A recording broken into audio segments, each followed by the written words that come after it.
اچھا، یہ ایک سوال اکثر پوچھا جاتا ہے نماز جنازہ کے حوالے سے کہ جب ہم نماز جنازہ پڑھتے ہیں تو اکثر اوقات لوگ جوتے پہن کر نماز جنازہ ادا کرتے ہیں۔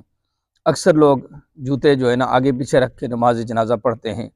تو اس کی بہترین صورتحال کیا ہے کہ آیا کہ جوتے اتار کے نماز جنازہ پڑھی جائے یا جوتوں پر کھڑے ہو کر نماز جنازہ پڑھیں یا اتار کر پڑھیں؟ تو یہ ایک مسئلہ بنا ہوتا ہے، اکثر لوگ اس کا سوال کرتے رہتے ہیں۔ تو یاد رکھیں، جوتا پہن کر اگر نماز جنازہ پڑھیں تو اس کے لیے یہ شرط ہے کہ جوتے بھی پاک ہوں اور زمین بھی پاک ہوں، یعنی جس جگہ کھڑے ہو کر نماز جنازہ پڑھی جا رہی ہے وہ جگہ بھی پاک ہو، اور جو جوتا پہن کر نماز جنازہ پڑھی جا رہی ہے اس جوتے کا پاک ہونا بھی ضروری ہے، جبکہ یہ ناممکنات میں سے ہوتا ہے کہ جوتے کا پاک ہونا یہ اکثر نہیں ہوتا، جوتا پاک نہیں ہوتا۔ اس لیے ضروری ہے کہ جوتا اتاریں اور جوتا اتار کر اس پر کھڑے ہو کر پڑھیں۔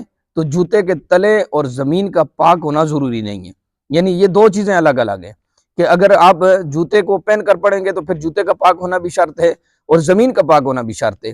اگر جوتا اتار کر جوتے کے اوپر پاؤں رکھ کر نماز جنازہ پڑھیں گے تو پھر زمین کا پاک ہونا بھی ضروری نہیں ہے اور جوتے کے نیچے والے حصے کا بھی پاک ہونا ضروری نہیں ہے۔ اگرچہ نیچے والا جوتے کا حصہ پاک نہ بھی ہو تب بھی نماز جنازہ جائز ہو جائے گی۔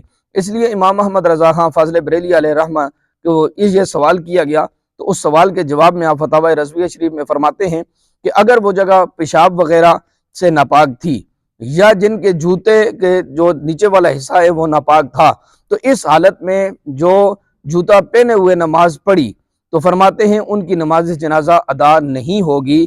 احتیاط یہی ہے کہ جوتا اتار کر اس پر پاؤں رکھ کر نماز پڑھی جائے تاکہ زمین پاک ہو یا نہ ہو، جوتے کا نچلے والا حصہ پاک ہو یا نہ ہو، نماز جنازہ ادا ہو جائے گی۔